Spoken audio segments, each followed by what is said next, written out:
Pessoal, hoje eu quero falar sobre uma das passagens bíblicas mais preciosas que existe. Às vezes eu me sinto honrado de pregar na passagem, porque ela é tão legal, ela é tão maior do que eu, porque muitos pregadores já pregaram nela, ela já foi parte importante e significativa da igreja em todos os momentos da história dela, e ela é uma passagem que eu acho que ela resume a história bíblica. Na minha opinião. Depois eu vou mostrar para vocês por que eu acho que ela resume a história bíblica. Mas eu acho impressionante também porque ela é uma parábola. E Jesus gostava de contar histórias. Eu acho tão interessante que Jesus pega conceitos preciosos, difíceis, complexos, e transforma numa história que até a criança consegue entender. Às vezes eu vou na internet, aí estou vendo lá um vídeo, aí aparece um sugerido aqui do lado, eu clico para ver um pastor novo que eu não conheço. Aí o rapaz passou uns 15 minutos falando da voz passiva do verbo do grego. Aí eu estava lá olhando assim, o que ele quer dizer? E ele dizia, mas o que ele quer dizer? Eu não entendi. E olha que eu consigo entender as coisas, né? Mas eu olhando assim, às vezes a gente complica tanto o evangelho, e Jesus, ele, em vez de complicar, ele simplificava.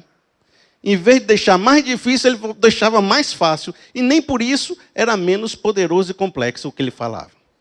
Eu vou pegar essa passagem, que é a passagem do filho pródigo. A gente conhece essa passagem por esse nome, né? O filho pródigo. E eu digo que algumas passagens bíblicas são que nem um churrasco bom, né? Você compra para fazer um churrasco bom, você precisa de uma carne boa. E se você comprar uma carne boa, o seu trabalho é não estragar, né? Porque o churrasqueiro tem mania de ficar botando umas coisas na carne e estraga o churrasco. Mas quando o texto é bom, o meu trabalho é não interferir, não estragar ele para vocês. Se eu só dizer o que ele diz, já é uma bênção. Eu vou dividir ele em algumas partes, porque ele é um texto longo, eu vou dividir para a gente ir de pouco a pouco fazendo essa aplicação. Olha, eu vou começar logo diretamente na história desse pai. Lucas 15, no verso 11, diz assim: um homem tinha 2 filhos. O mais novo disse ao seu pai: pai, quero a minha parte da herança. Assim, ele repartiu a sua propriedade entre eles. Não muito tempo... olha, esse negócio de quero minha parte da herança, naquela época, nesse contexto, da maneira como Jesus está contando essa história, era como se você desejasse que seu pai tivesse morrido. Entendeu? O drama do negócio. Pai, eu quero viver de forma que você já tenha morrido, me dê parte dos seus bens. Isso só acontecia quando um pai morresse. Então ele estava num desejo que o pai não existisse mais. Não muito tempo depois, o filho mais novo reuniu tudo que tinha e foi para uma região distante. E lá desperdiçou seus bens, vivendo irresponsavelmente. Lá na frente, o irmão mais velho vai dizer que ele gastava com prostitutas. Esse seu filho que gastou o dinheiro todo com prostitutas. Depois de ter gasto tudo, houve uma grande fome em toda aquela região. E ele começou a passar necessidade. Por isso, foi se empregar-se com um dos cidadãos daquela região, que mandou para o seu campo a fim de cuidar de porcos. E se também você entendeu o contexto daquela época de Jesus, o porco era um animal amaldiçoado.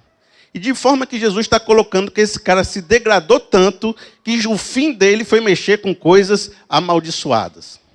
Mas ele estava passando tanta fome que ele desejava encher o estômago com as vagens de alfarrobeira que os porcos comiam. Mas ninguém lhe dava nada. Observe que ele ficou solitário, né? Ninguém para ajudar, ninguém para dar a mão para ele. Ele ficou na situação mais difícil possível. Essa primeira parte do texto vai dizer uma grande palavra, uma grande verdade para nós. E diretamente eu já vou nela. E ela é um Provérbios. Ela diz o seguinte: há caminhos que parecem certo ao homem, mas no final conduz à morte. Essa é a história de um menino que pisou na jaca, desceu a ladeira, que meteu os pés pelas mãos, de um rapaz que gastou tudo o que tinha, saiu de uma condição boa, ideal, e quem olhasse para ele dizia: esse rapaz se degradou na vida, se destruiu, chegou no fundo do poço. É mais interessante a gente não perder essa verdade do texto, porque às vezes a gente tenta falar tanta coisa e esquece essa verdade. A verdade é que Jesus não relativizou o poder do pecado na vida de uma pessoa. Entende o que eu estou dizendo?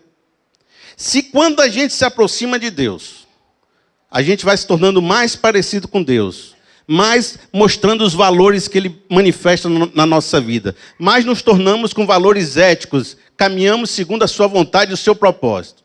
Quando nós nos distanciamos de Deus, quanto mais nós somos mais diferentes dessa fonte da vida, praticamos coisas que essa fonte da vida não deseja e não quer, e fugimos do propósito dele para a nossa vida. De forma que caminhar nesse tipo de caminhada, nesse tipo de pecado, é destrutivo. E a gente não fala, às vezes, do pecado porque ele é uma doutrina, porque ele é um conceito, porque ele é um sistema teológico que eu quero incumbir na sua cabeça, mas porque ele destrói a vida da gente. De forma que, quando eu começo a me entregar a uma caminhada dessa, é possível que você vá enxergando esse caminho de destruição, pouco a pouco, na vida de uma pessoa. Você, todo mundo, na vida toda, desse universo que a gente vive, já viu uma história parecida com desse rapaz. Eu já vi histórias parecidas. Quando eu falo desse rapaz, eu lembro de nomes. Eu já vi uma pessoa que, quando estava na presença de Deus, ela era mais equilibrada, tinha ajustado a questão da profissão, estava bem no casamento, os filhos bem direitinho. Rapaz, aí de repente um dia decidiu que não queria mais viver com Deus, ter esse relacionamento com Deus. Mas era nítido perceber que ela ia desestruturando áreas da vida dela. Mas a coisa não acontece do dia para a noite. É que nem aquela areiazinha do cupim. Né? Você lembra? Eu gosto dessa ilustração. Na sua casa tem aquela broquinha de madeira, aquela broquinha assim que faz um buraquinho desse tamanhozinho na madeira. Quando você passa na sua casa, tem uma areiazinha no chão, você diz, o que foi isso? Aí você limpa a areiazinha. No dia seguinte, você passa, o que está lá de novo? Uma areiazinha. De forma que, dia após dia, a tua janela de madeira vai virando uma casca e dentro dela está toda corrompida por aquele cupim, não é não? Assim é o pecado na vida da gente. Não é do dia para a noite que a herança acaba, não. Vai acabando, vai destruindo uma área da família, vai destruindo uma área do trabalho, vai destruindo... Você acha que está indo bem, isso é só uma questão pontual. Você demora a perceber que está vivendo uma situação difícil, triste, e que tem muita coisa na sua vida que você precisa mudar. Jesus usou uma história que ficava claro para aquelas pessoas a degradação. Mas pode ser que na sua vida, trabalhar com os porcos não seja algo que te fale muito. Eu te pergunto, o que é para você chegar no fundo do poço? O que é para você comer a comida dos porcos? Porque para mim pode ser diferente para você o que significa um fundo do poço. Se Jesus contasse uma história baseada na sua vida, o que seria o seu fundo do poço? Seria, por exemplo, uma pessoa que se entregou demais nas ondas turbulentas da pornografia na internet e foi desgastando a sua cabeça, a sua alma, o seu casamento. Chegou uma época que começou a ver a mulher como um pedaço de carne no açougue. Começou a ter um problema de visões e imoralidades na cabeça de tal forma que não conseguia mais ver sua mulher como uma mulher, que não conseguia mais ter um relacionamento legal. Um dia essa mulher te abandonou, você ficou sozinho, aí você foi degradando, escravizado para aquele pecado até chegar no fundo da vala do poço e não sabia mais o que fazer. Seria esse o fundo do poço? De repente você não chegou no fundo do poço, mas está bem aqui no meio do caminho. Seria, por exemplo, um cara que é tão nervoso, tão arrogante, tão estúpido, que maltrata a mulher, maltrata os filhos, maltrata os amigos, mas acha que está tudo bem. Mas vai maltratando tudo, daqui a pouco perde o emprego, perde a mulher, os filhos abandonam, se torna aquele velhinho no meio da praça, sozinho, que ninguém quer conversar com ele. Seria aquele o fundo do poço, onde ele diz, só sobrou eu aqui, cadê minha família, ninguém liga para mim, ninguém fala comigo. Qual seria o seu fundo do poço? Cultivar uma amargura no seu coração de tal forma que você vai ficando ranzinza, vai ficando ressentido, vai ficando de mal com a vida. Chega uma hora que você não aguenta mais ninguém, fica isolado na sua casa, todo mundo que fala com você leva uma patada. Cada um gasta a sua herança de uma forma diferente, e cada um tem um fundo do poço de forma diferente. Esse rapaz, Jesus não relativizou isso, chegou no fundo do poço. Eu digo uma coisa. Se você está nesse processo de degradação, não espere chegar no fundo do poço para tomar uma atitude. Porque você ainda pode ter o casamento. E você ainda pode salvar seu casamento se você hoje tomar uma atitude. Mas se você esperar chegar no fundo do poço, pode ser que não haja mais casamento. Se você ainda está ali nesse processo de degradação, e você está ali quase sendo demitido porque está sendo irresponsável com as suas coisas no trabalho, tome uma atitude e mude seu coração hoje, antes que você perca o trabalho e fique aí 2 anos desempregado, acumulando dívida. Mas acontece que o cidadão, enquanto acha que ele tem carta para jogar, ele não toma atitude. Enquanto ele acha que ainda tem, não, mas é só aqui, ó, é só eu fazer isso. Não, mas isso aí, ó, é só, aí fica se justificando, se debatendo. Esse cara, enquanto ele acha que tem uma oportunidade de continuar jogando o jogo, ele não sai da mesa. Até que ele chegue numa situação tão profunda que ele olhe para um lado, ele olhe para o outro e diga, não tenho mais alternativa. Aí vem o nosso segundo ponto. Diz assim, ó, no fundo do poço, não tem como descer mais. É lá que fazemos as mais importantes reflexões sobre nossas decisões. No verso 17 vai dizer assim, ó, caindo em si, ele tomou consciência. Caindo em si, ele disse, quantos empregados de meu pai têm comida de sobra e eu aqui morrendo de fome? Eu me porei a caminho e voltarei para o meu pai e lhe direi, pai, pequei contra o céu e contra ti.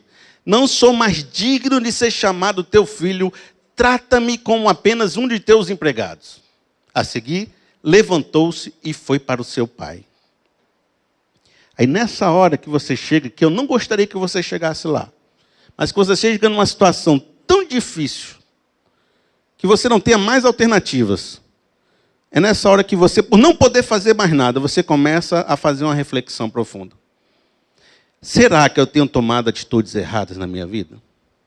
Aonde é que eu errei?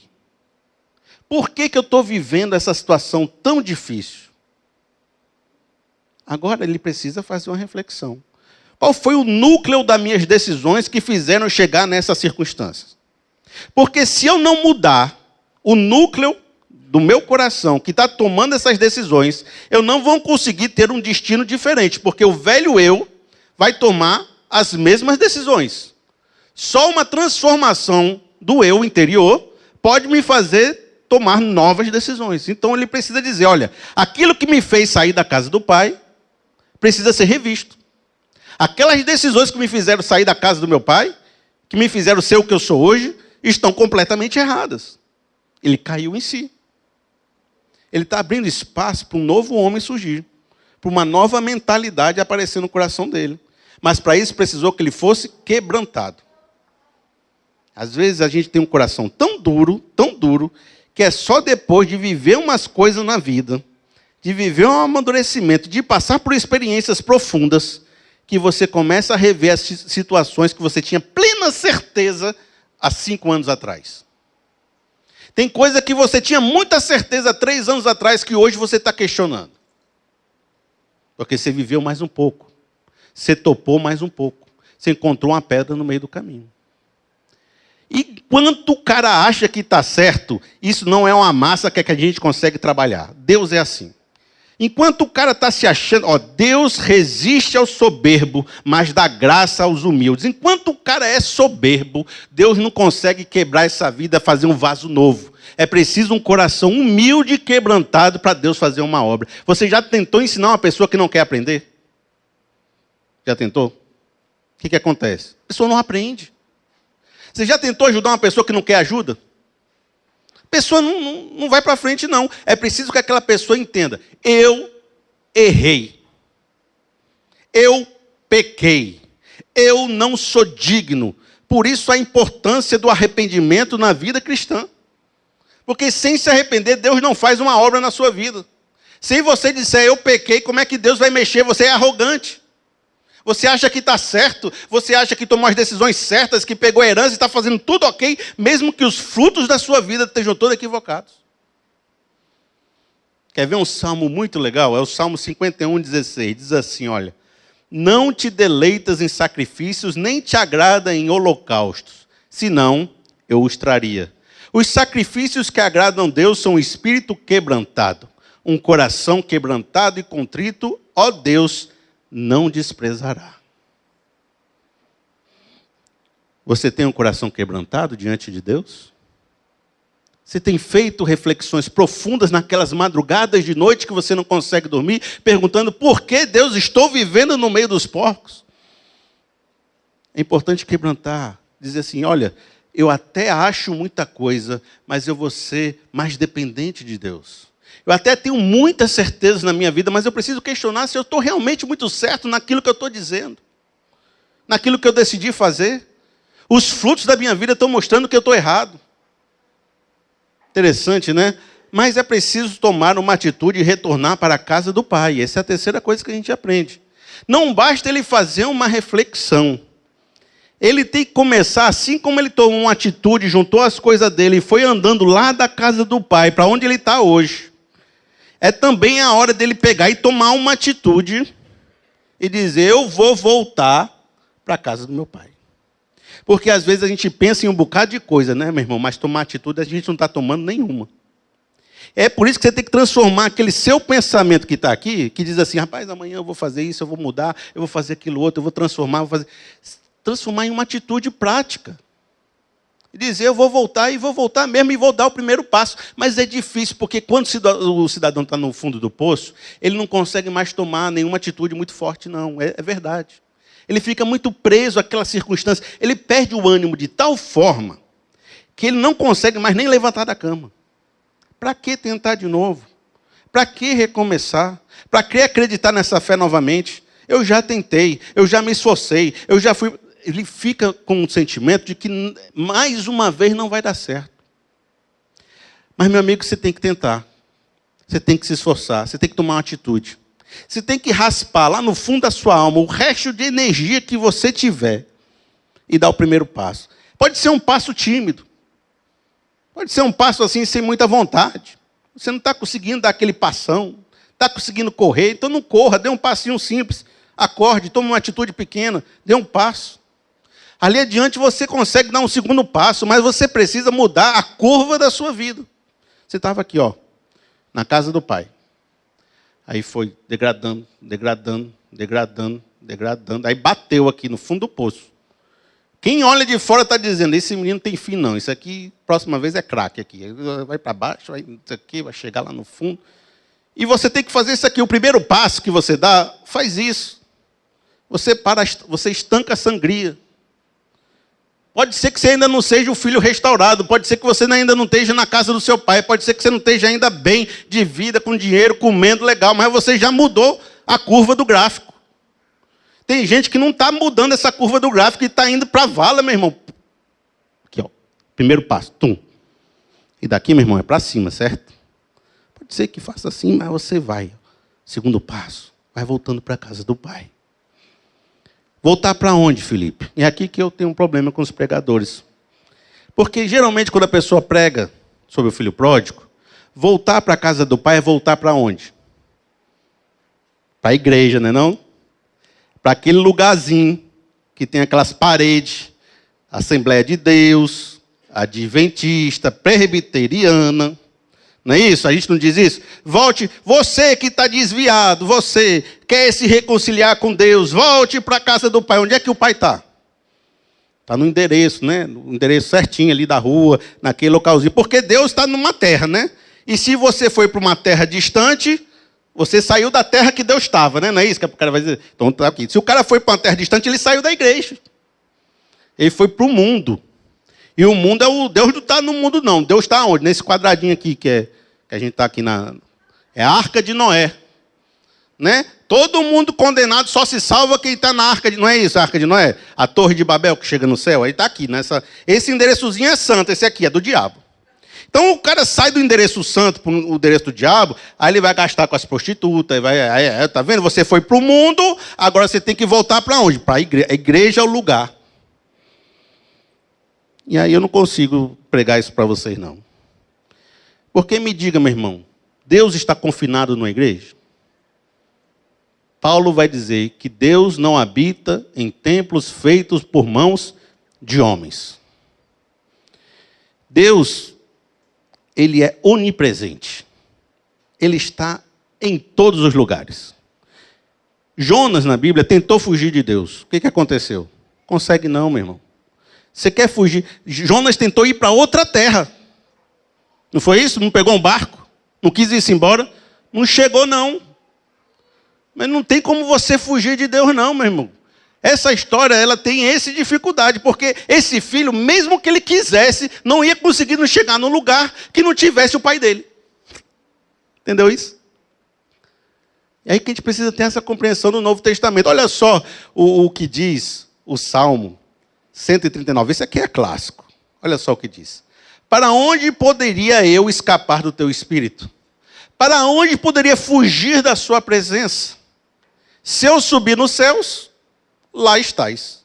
Se eu fizer minha cama na sepultura, também lá estás. O filho pródigo, se você for um filho pródigo, você consegue ir para um lugar que não tem Deus? Não. Você pode até ficar distante de uma instituição chamada igreja, mas você não consegue ficar distante de Deus. O que você pode é não se relacionar com esse Deus. Então, meu amigo, você na sua vida, onde você estiver, voltar para a casa do Pai não é voltar para uma igreja. É voltar para um relacionamento de intimidade com Deus, onde Deus é o Senhor da sua vida.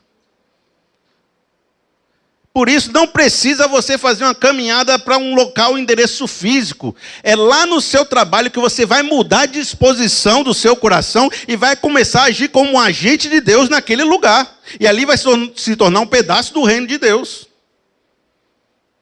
É lá na sua família que você vai continuar vivendo lá, mas vai transformar a sua relação com Deus de forma que aquele ser, aquele cidadão vai se tornar mais gracioso, mais amoroso, mais misericordioso e vai começar a ter um relacionamento de intimidade com Deus.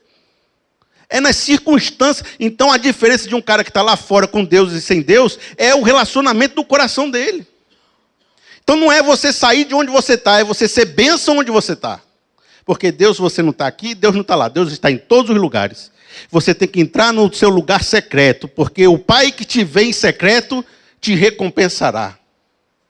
O que está faltando muitas vezes não é, porque você vai ver nessa passagem bíblica, que o irmão mais velho, preciso nem ler porque você já sabe a história, estava na fazenda do pai, no entanto estava tão distante quanto o filho mais novo que estava no mundão.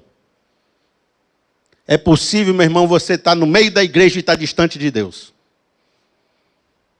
Porque Deus não é um local físico, é uma relação que você tem com Ele. Entendeu? Por isso, não é fazer algo diferentão, é mudar o seu coração diante de Deus. Mudar seu relacionamento com esse Pai. Mudar o núcleo das decisões e da mentalidade. É transformar a maneira como você percebe e caminha nesse mundo. Porque a maneira como você estava andando, e segundo os valores que você estava andando, estava te levando para aquele buraco. Mas agora, com um relacionamento com Deus restaurado, você vai começar a sair daquele buraco e vai começar a transformar a mesma família que você tinha. Você não precisa arranjar outra. Aquele mesmo casamento que não dava certo vai ser um casamento frutífero. Aquele mesmo negócio que não dava dinheiro, vai dar dinheiro em nome de Jesus. Aquela mesma saúde emocional que estava em frangalhos, você vai ver ela sendo restaurada. Crescida. Porque você reconectou com essa fonte que é Deus. Olha, aí agora você pode dizer para mim, mas eu tenho medo que Deus não me aceite. E para isso que Jesus deixou essa próxima passagem, para mostrar que você pode ter confiança de entrar na presença de Deus. Olha só o versículo 20. Estando ainda longe, seu pai o viu e, cheio de compaixão, correu para o seu filho e o abraçou e o beijou. O filho disse, pai, pequei contra o céu e contra ti. Não sou mais digno de ser chamado seu filho. Mas o pai disse aos seus servos, depressa, tragam a melhor roupa e vistam nele. Coloque um anel em seu dedo e calçado em seus pés. Tragam um novilho gordo e matem-no. Vamos fazer uma festa e comemorar, pois este meu filho que estava morto e voltou à vida, estava perdido e foi achado. E começaram a festejar. Amém. Quando você chegar na presença de Deus, pode ser que você tenha um sentimento, aquele sentimento lá no fundo dizendo, Deus, Ele vai me dar um castigo agora do tamanho do mundo. Deus, Ele vai cobrar essa conta centavo por centavo. Deus vai vir assim com uma ira, com uma fúria para cima de mim. É por isso que muita gente não batiza, sabia? Sabia que é por isso? Você vai conversar com algumas pessoas, não estou no ponto de batizar ainda não, que ainda tenho muita coisa errada na minha vida. Ele acha que tem que ficar perfeito, pagar toda a dívida, para conseguir chegar no batismo. Mas não é assim que a Bíblia diz. Você chega com o coração arrependido e Deus dá um abraço em você e diz assim, meu amigo, vem cá, você era um filho perdido que foi achado, está aqui uma capa, vamos montar um cordeiro gordo aí, vamos fazer uma festa. Porque eu te amo, você é meu filho. Quando você estiver com medo de entrar na presença de Deus, lembra disso, Deus te ama. Deus quer a sua presença, Deus quer ter um íntimo relacionamento com você. Porque Deus amou o mundo de tal maneira que deu seu Filho unigênito para que todo aquele que nele crê não pereça, mas tenha vida eterna. Deus enviou o seu Filho por você, meu amigo. Deus te ama. Deus quer agir com graça na sua vida. Mas você precisa ir lá para a casa do Pai. E a casa do Pai é aqui, ó. Deus habita em nós. Você precisa orar para Ele. Ele está pronto para te receber. Por que a gente tem tanto medo, às vezes, de Deus? Por causa da perturbação do irmão mais velho. O medo da gente não vem porque Deus botou o medo. Vem porque o irmão mais velho é chateado com a gente. Olha, essa passagem no começo, eu não li não, mas nos primeiros versículos diz assim. Os fariseus e os publicanos estavam questionando Jesus, dizendo, você senta e come com pecadores. Estava acusando Jesus de relacionamento com pessoas pecadoras. Aí Jesus contou 3 parábolas para esse pessoal. Deixa eu contar 3 parábolas para vocês entenderem o que eu estou fazendo aqui com esses pecadores. A primeira foi a da dracma perdida. Uma mulher que perdeu a dracma, aí revirou a casa todinha até achar a dracma. A segunda foi da ovelha perdida, não foi? Que deixou as 99 ovelhas e foi atrás daquela ovelha que tinha se perdido. E a terceira foi essa. Só que essa é a única que devolve para os caras. Entendeu? Ele terminou com essa e disse, agora deixa eu falar um negócio para vocês, certo? Olha, ele vai dizer o seguinte, 25. Enquanto isso, ele está falando com os fariseus, certo? O filho mais velho estava no campo. Quando se aproximou da casa, ouviu a música e a dança. Então chamou um dos servos e perguntou-lhe o que estava acontecendo. Este lhe respondeu, o seu irmão mais novo voltou, e seu pai matou um novilho gordo, porque o recebeu de volta são e salvo. O filho mais velho encheu-se de ira e não quis entrar. Ele está falando na cara dos caras, entendeu? Jesus? Aqui, ó. Então seu pai saiu e insistiu com ele. Mas ele respondeu ao seu pai, olha, todos esses anos tenho trabalhado como um escravo ao teu serviço e nunca desobedeci às suas ordens. Mas nunca me deste nem um cabrito para eu festejar com os meus amigos. Mas quando volta para casa esse seu filho, que esbanjou teus bens com as prostitutas, o bicho assim, na cara, fuleiragem aí, matas um novilho gordo para ele. Disse o pai, meu filho, você está sempre comigo, e tudo que eu tenho é seu, mas nós tínhamos que comemorar e alegrar-nos, porque esse seu irmão que estava morto e voltou à vida, estava perdido e foi achado. Amém? Esse Jesus aqui, maravilhoso, está revelando um negócio, está revelando o coração do Pai. E o que Jesus está dizendo? Olha, eu sento e me reúno com os pecadores, porque o coração do Pai é um coração de graça e de misericórdia, que está aqui alegre por ver esse irmão que estava perdido, querendo ouvir da palavra de Deus. E você aí, que está aí a vida toda com a gente, está achando ruim essa situação. Você se vê como um escravo, mas era para você se ver como filho. Você cobre e exige coisas que você fez como se fosse por mérito, mas sempre foi pela graça de Deus. Você está aí apontando e acusando o pecado dos outros como se você fosse moralmente superior a esse filho que foi embora. Mas todos precisam de um Salvador, porque todos pecaram e destituídos da glória de Deus estão. Você também não está participando do banquete. Você está aí de fora. Jesus assim, ó, pá, no cara. Forte, né? Jesus, ele não... Se o coração do pai era de graça e de misericórdia e de alegria, e o coração do filho era de rancor e acusação e merecimento, esse filho estava tão distante do pai, quanto o filho mais novo estava distante quando estava lá com os porcos. Essa é uma história de 2 filhos que estavam distantes do pai. Quer ver um versículo que Jesus fala sobre isso? Bem simples, Mateus 15, 8. Este povo se aproxima de mim com a sua boca e me honra com seus lábios, mas o seu coração está longe de mim. Está na fazenda, mas o seu coração está longe de mim. Está cumprindo os mandamentos, está fazendo tudo certinho, não falou, irmão mais velho? Mas está longe de mim.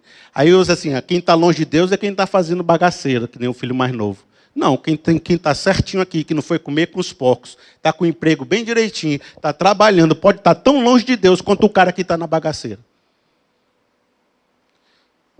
Entendeu? Estava ali, se achando um escravo, trabalhando por obrigação, mas estava longe de Deus. Essa é uma história de dois filhos que estavam distantes, de um pai amoroso, que chegou para os dois filhos querendo abraçar os filhos e fazer a conciliação. Dobrando uma vez falou, né, Dobrando, que essa parábola devia chamar a parábola do pai amoroso. E não a parábola do filho pródigo, porque no fundo é Deus amando todo mundo e convidando todo mundo. É Deus dizendo, venha, você está restaurado, você é meu filho, vão fazer um banquete. E dizendo para o filho mais velho, rapaz, não fique nessa situação não, venha celebrar conosco, venha para o banquete também.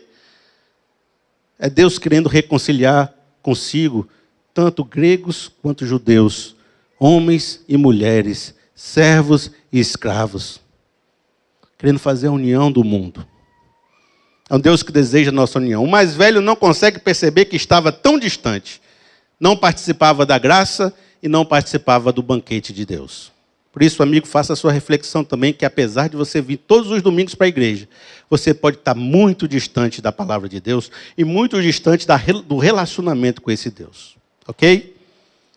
Eu queria terminar falando um pouquinho desse sentimento que eu tenho, que essa palavra resume a história da Bíblia e resume a história da salvação. No começo você vê que o filho pede a herança e sai de casa. Essa é a história do Éden. Onde Adão e Eva, eles olham a possibilidade de se tornar independentes, se tornar como Deus, e saem lá do paraíso para viver as suas vidas. No entanto, aí vem a caminhada do povo de Deus e da história do homem caindo por causa do pecado, se distanciando de Deus e vivendo como quem come com os porcos durante o Velho Testamento todo. Então vem um arrependimento, a restauração e a graça do Pai, que é a presença de Jesus Cristo, que ele leva o dano da herança, mas assume o dano da herança e recebe ele de volta, não cobrando dele o dinheiro que ele devia. E o Novo Testamento todo você vai perceber que é esse filho mais velho acusando o filho mais novo e a gente pregando sobre a graça, pregando sobre a misericórdia de Deus. Até que venha o banquete, que aí chega no Apocalipse. Que é o momento da restauração, o novo céu e a nova terra, que começa aqui hoje e termina lá no céu. Jesus, contando uma história, explica toda a história da salvação. Por isso que eu gosto de Jesus, por isso que eu me inspiro em Jesus. Eu queria ser que nem ele. Contar histórias assim, que expliquem toda a passagem bíblica para nós.